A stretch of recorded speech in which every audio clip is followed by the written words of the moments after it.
വാളെടുത്തവൻ വാളാൽ നശിക്കും എന്നാണ് വിശുദ്ധ വേദപുസ്തകത്തിൽ പറഞ്ഞിട്ടുള്ളത്. ചൂലെടുത്തവരുടെ കാര്യം വേദപുസ്തകത്തിൽ പ്രത്യേകം പറഞ്ഞിട്ടില്ല. പക്ഷേ അവിടെയും ഏതാണ്ട് ഇതേ രീതിയിൽ തന്നെ സംഭവിക്കും എന്നാണ് ഈ രാഷ്ട്രീയത്തിലെ സംഭവവികാസങ്ങൾ തെളിയിക്കുന്നത്. 70 മിനിറ്റ് പിന്നിടുമ്പോൾ വോട്ടെണ്ണി തുടങ്ങിക്കഴിഞ്ഞ് 70 മിനിറ്റ് പിന്നിടുമ്പോൾ മാജിക് നമ്പറിൽ തൊട്ടിരിക്കുന്നു ആം ആദ്മി പാർട്ടി. मैं नरेंद्र मोदी जी को कहना चाहता हूं, मोदी जी इस जन्म में तो आप हमको नहीं हरा सकते दिल्ली के अंदर आम आदमी पार्टी को.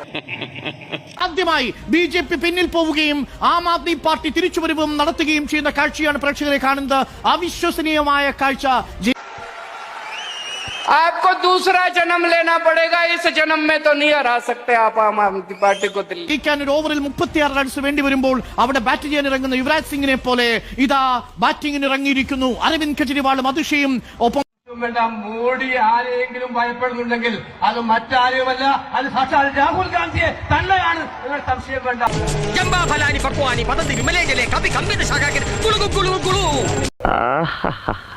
അവറ്റകളുടെ കരച്ചിലേക്കാൻ തന്നെ എന്തൊരു സുഖം.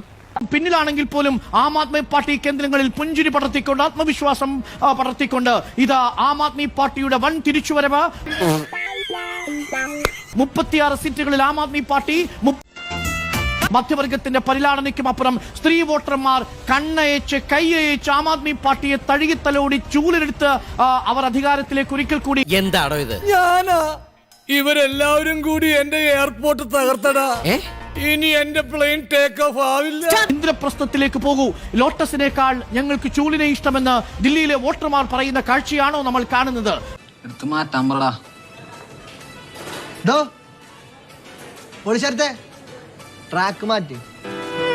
കോൺഗ്രസിന് ലീഡ് കിട്ടുമ്പോൾ ആം ആദ്മി പാർട്ടി ലീഡ് കുറയുന്നു എന്ന് കാണാൻ സാധിക്കും. അതായത് കോൺഗ്രസ് മുൻപിൽ കുതിക്കുമ്പോൾ ആം ആദ്മി പാർട്ടി കിതയ്ക്കുന്നു.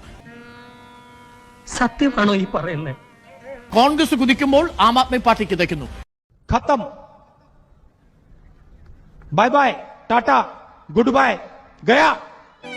ആം ആദ്മി പാർട്ടിക്ക് കുറയുന്ന വോട്ടുകൾ കോൺഗ്രസിന് പക്ഷേ വോട്ടിംഗ് ശതമാനത്തിൽ വർധനമുണ്ടെങ്കിലും സീറ്റുകളായി മാറുന്നില്ല.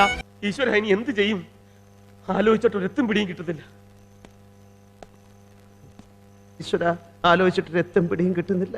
അത് തന്നെയല്ലേ ഞാനിപ്പോ പറഞ്ഞത്. നീ പറഞ്ഞു എന്ന് പറഞ്ഞാൽ എനിക്ക് രണ്ടാമത് പറഞ്ഞൂടെ? ഓഹോ, അങ്ങനെയാണെങ്കിൽ നമുക്കൊരു കാര്യം ചെയ്യാം. അങ്ങോട്ടും ഇങ്ങോട്ടും നോക്കിയിരുന്നു എത്തും പിടിയും കിട്ടുന്നില്ല എന്ന് പറയാം. ആരാദ്യം നിർത്തുന്ന അവർ തോറ്റു. അങ്ങനെ കളിക്കാം. അത് സീറ്റുകളായി ഗുണം ചെയ്യുന്നത് ബിജെപിക്കാണ് എന്നുള്ളത് കണക്ക്.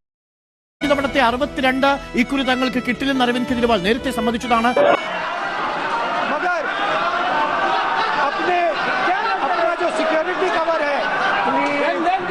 പ്രധാനപ്പെട്ട വാർത്ത, ഡൽഹി മുഖ്യമന്ത്രി അരവിന്ദ് കെജ്രിവാൾ പരാജയപ്പെട്ടിരിക്കുന്നു.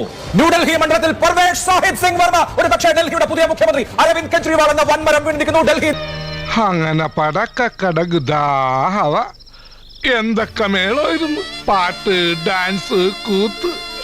എനിക്കപ്പോഴേ തോന്നി ടമാർ പടാർ എല്ലാം കത്തിച്ചാമ്പലാവൂന്ന്.